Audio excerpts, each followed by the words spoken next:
typewriter and throwing it off the ship, and they're taking this and throwing it off the ship. And you don't want to throw off the really important stuff, but stuff gets thrown off. So there's certainly stuff in BioShock Infinite that got probably more product than I ever worked on that we had to sort of remove from the for ballast on the ship. And sometimes it actually, here's the tricky part, sometimes you remove stuff and it ends up making a lot more work for yourself, because you can't, like with a narrative experience, you can't just take out a giant chunk, and because otherwise it wouldn't make any sense. You end up in this really complicated deciding what's going to be more work to cut things or to keep things. So we really just would always have to go back to what was the most important thing in the world, in the story. Now, for instance, there was a very large voice on BioShock Infinite of people on the team saying we should cut Elizabeth. Now, there's probably a game out there that doesn't have Elizabeth in it. I said, and I was, unfortunately I was in a position where I could say this, that there's no point in making this game without Elizabeth. She was what that game was about. She was the heart and soul of that game. And so we kept her, but she was, she was expensive. She was complicated. She created a lot of bugs. But she was also the heart of the story. Same with the Big Daddies in the first game. There were people who felt we should have the Big Daddies because they were complicated. Nobody knew exactly how they would work. And generally, the most things that become the best feature of the game are often quite innovative. But those are also the things that people want to toss off the ship. And they're not necessarily crazy to want that, because something's got to go. Quite often. Well, on every part you work on, you will be amazed how much has to go. When you talk about cut content, it's not even really a concept. Now there may be people who actually cut content to release for later, but basically there is like wreckage following every game development of stuff that got left behind because you couldn't execute on it. Yes. Yeah. You said earlier that when you were designing BioShock, it was really designed, or I guess it ended up being designed as a very dungeon crawly type experience. But at least in my experience, each area feels totally unique. Like Fort Frolic is nothing like Fontaine Fisheries, even though they look very similar. How do you think you accomplished this sort of unique experience for each area? So color is actually one of your biggest friends here. Like System Shock 2 has all different decks that are all basically the same graphics with different colored lighting in them, more or less.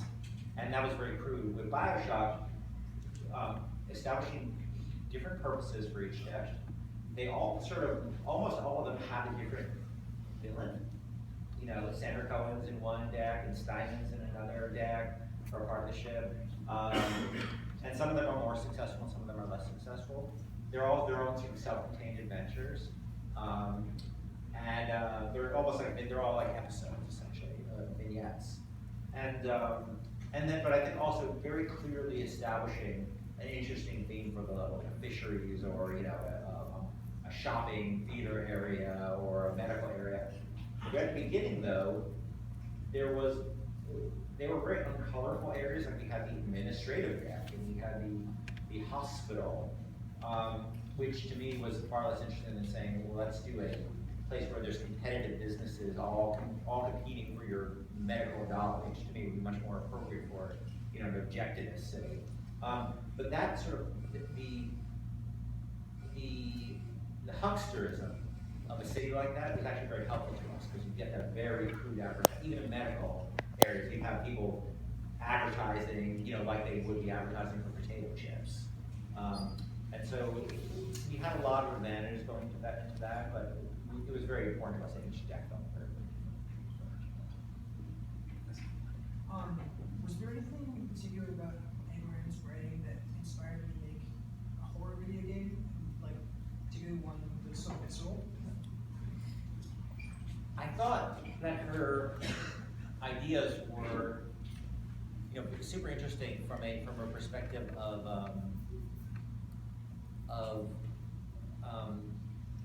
a way of looking at the world. I think that generally, as a person, my feeling is that if you take any ideology far enough, it becomes a horror story, because you stop looking at what's happening around you and keep your head in the book. The book's going to tell you the way it's going to work, and it doesn't matter what happens around you. That's where horror usually comes. And so it wasn't Ayn Rand's ideology in particular that I thought would lend itself to a horror game, but just the notion of going from something that's so, I want to be the Superman, I want to be a Superman or a Superwoman, and wanting that so badly and seeing the genuine passion of these people to be that Superman or Superwoman was, I think, a powerful, it was a powerful basis for horror, because there's so much sadness and disappointment in how it didn't work out. And I think that's really the horror of the story. It's really about the people crushed in the failure of that dream. And the city is is a proxy for that. The city is a visual proxy of what that failure is. Seeing this beautiful structure with elements of collapse around it. Yes. One of the things that sticks out most to me in Infinite is the ending, which is like a huge leap, at least to me. Like, what made you take that leap in the ending?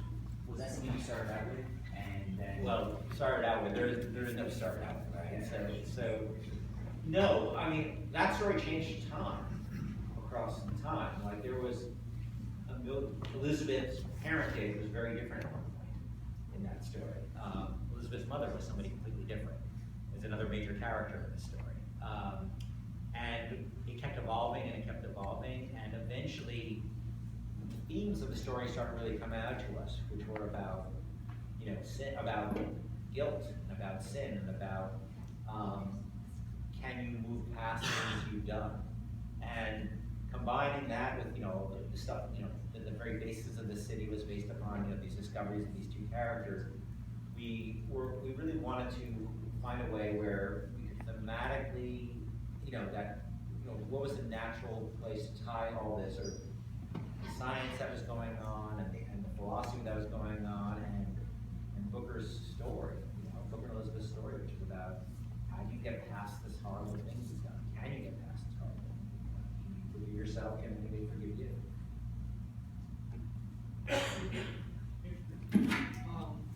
How do you take something that is so linear and story driven, like Bioshock, and place that into a world that makes it seem like you're in an open world setting without having actually done this sort of opening? Like, how do you differentiate that from something like, the Elder Scrolls game, where it's just this massive world that you can go anywhere? How do you place a narrative with that and have players follow that without having to notice that the world is actually not expansive and infinite? Well, are you talking about in Infinite, or are you asking about the new game, or are you just saying? No, I'm saying in general, how do you make a narrative through a world that feels open world but is still very driven by the story? Well, I mean, that's the challenge of I think that's the challenge of what we're trying to do now, and and there is no clear model for like making, there is no real hybrid right now of making a really story-driven game, and like a really Last of Us, Bioshock kind of story-driven game, and that kind of freedom, because those things tend to be at odds. We really had to go back, and I say this not knowing if we were succeeding or not, we're still working on it. We had to go back to first principles and try to understand how story, if you're going to simulate something, you have to understand how it works. Like, for instance, rendering engines. There's no light inside your computer. There's no sunlight inside your computer.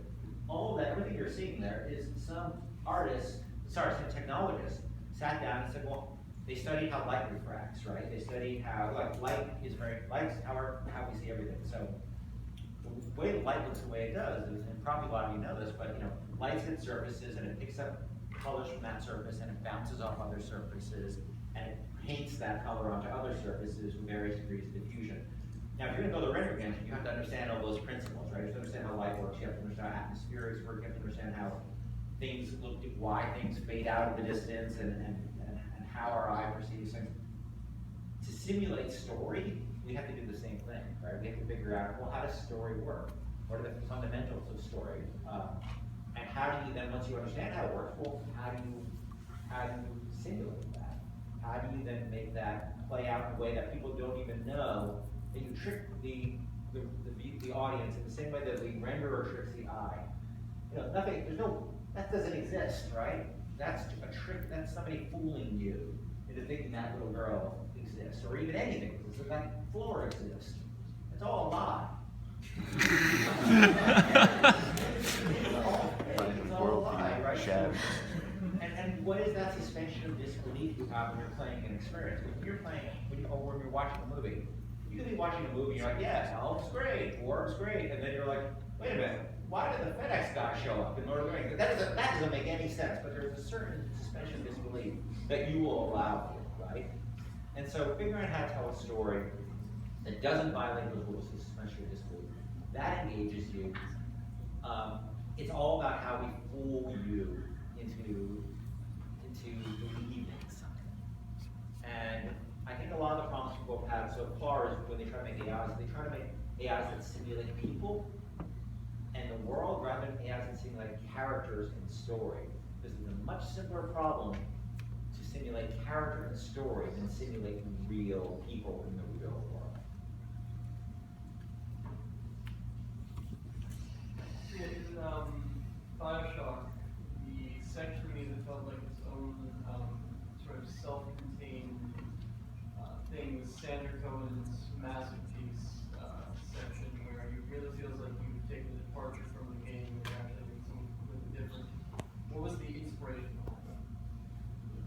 So Cohen came out of, that character came out of my growing up in a theatrical, in a theatrical world, growing up around a lot of theater people, and going to, theater camp and being a drama major at Vassar and all that. I've met a lot of Sandra Cohen.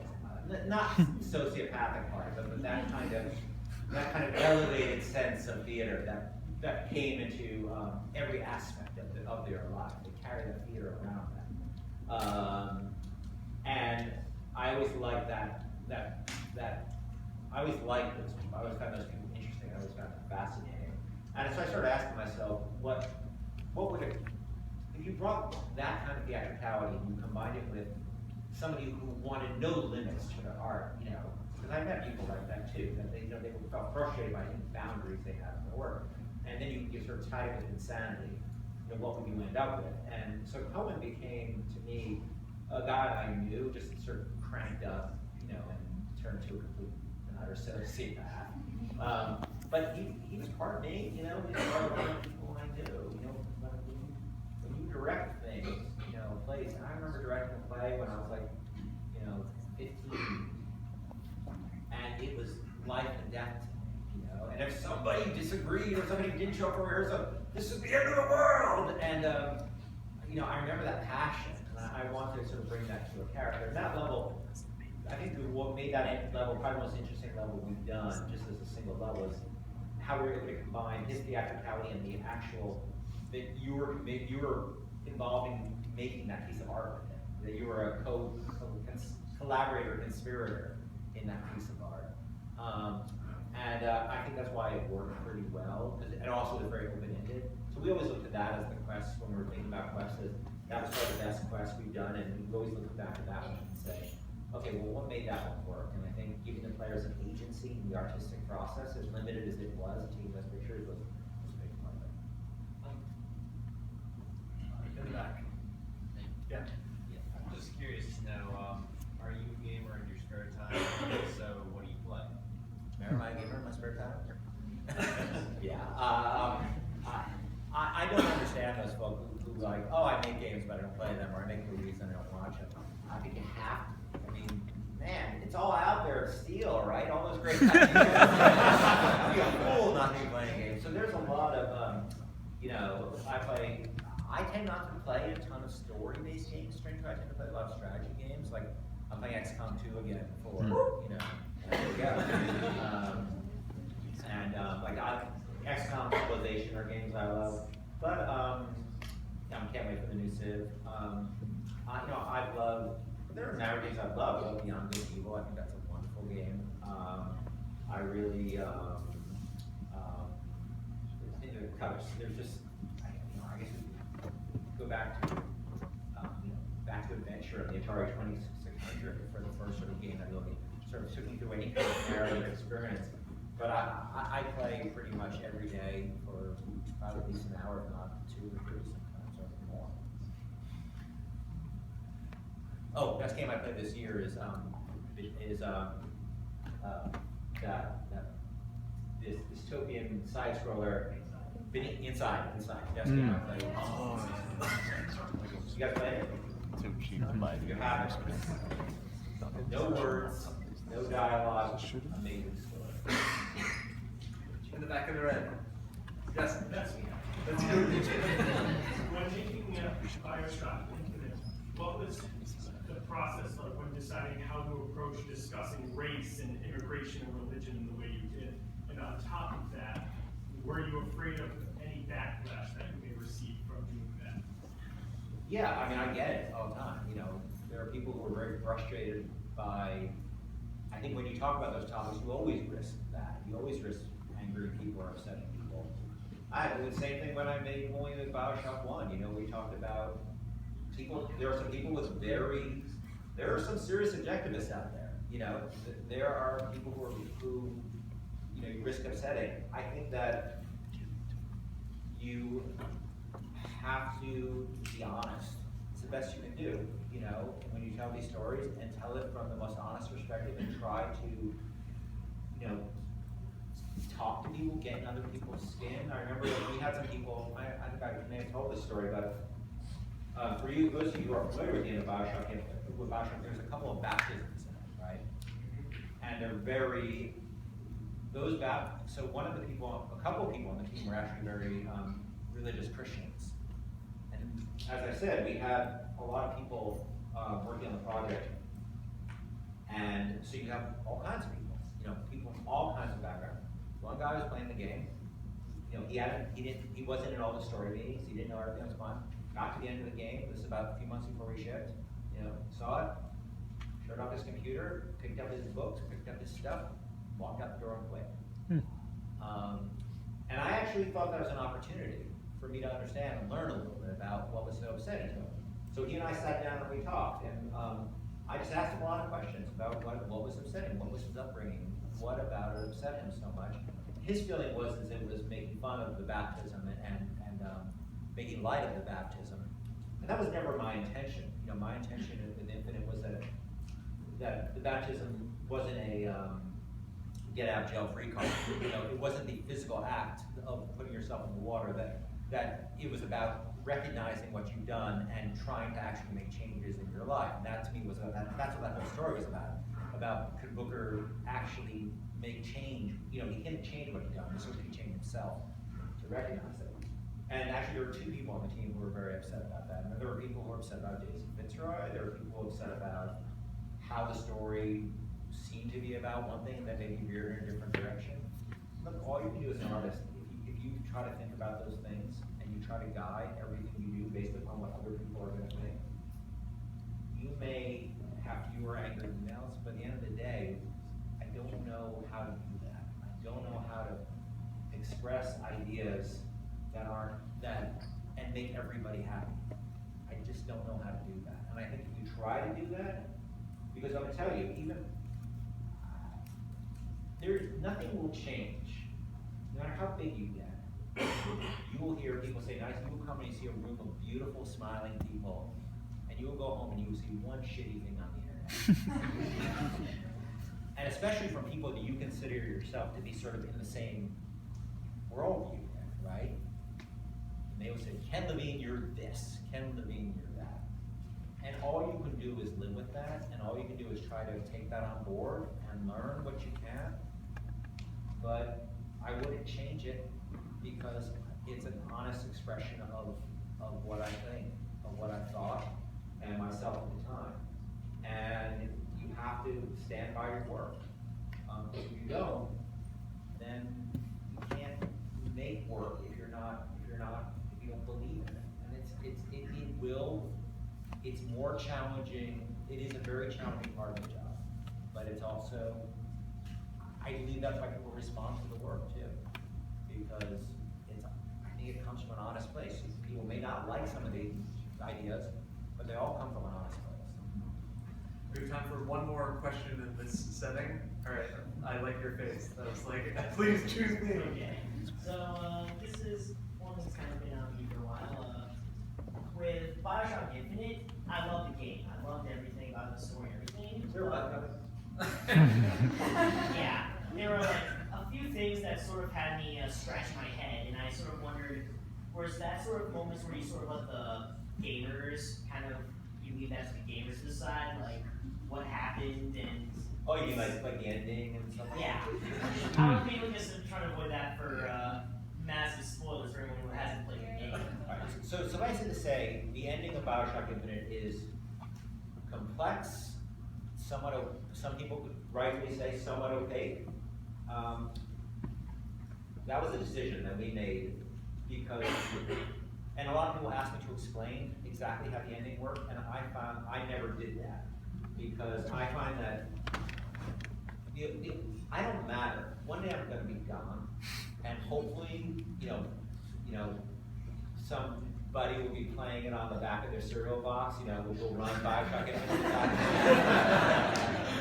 that they get for free with their cornflakes. And I will be there it doesn't matter my explanation of things. I do like to trust the audience because it's just, like, there's a notion called authorial intent, which you probably heard bandied about, the halls and Howard halls and this university.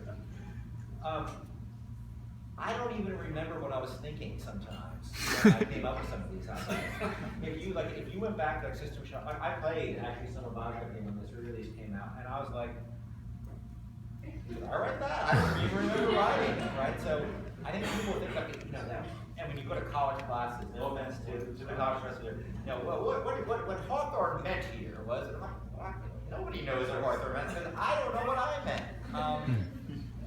I often forget, or if I do, how do I actually know that is what I meant at the time? Because it was a long time ago. There's a lot of drinks and pot smoking that went on that probably affected, my memory of these things. And so the audience's experience with the thing is so important to me because that's what's about how they interpret it, how they want to cosplay it, how they want to talk about it. I never want to argue with that, and I like to leave a lot of it. With Infinite, I think was the most extreme example of allowing them something to go away, think about, and say, well, what did that mean to me? Not what did it mean to Ken.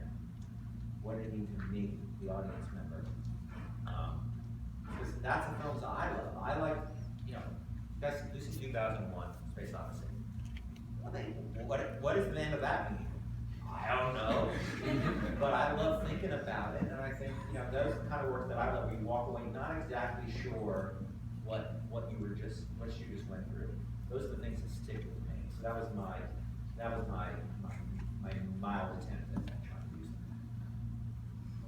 Well, we can continue conversation in the Spencer Davis Cafe. We're having a reception down there with lots of hors d'oeuvres. There are also a couple of stations. If people want to play these games, we have Bioshock 1 and Bioshock Infinite available down there. So let's give a big round of applause.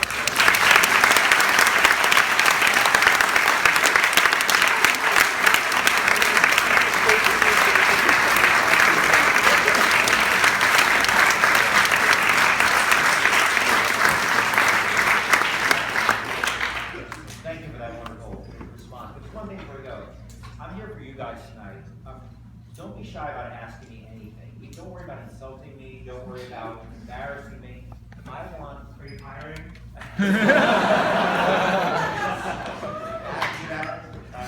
That would be a question for the web page. But I love meeting with students. You guys I'll be playing your game soon. And there's a lot of, games are complicated, creative work is complicated, and I'm just here to be a resource for you guys. And so don't be shy about asking me anything. I really can't be embarrassed. Okay, go. We'll see you down in the Spencer Davis Cafe. Yeah.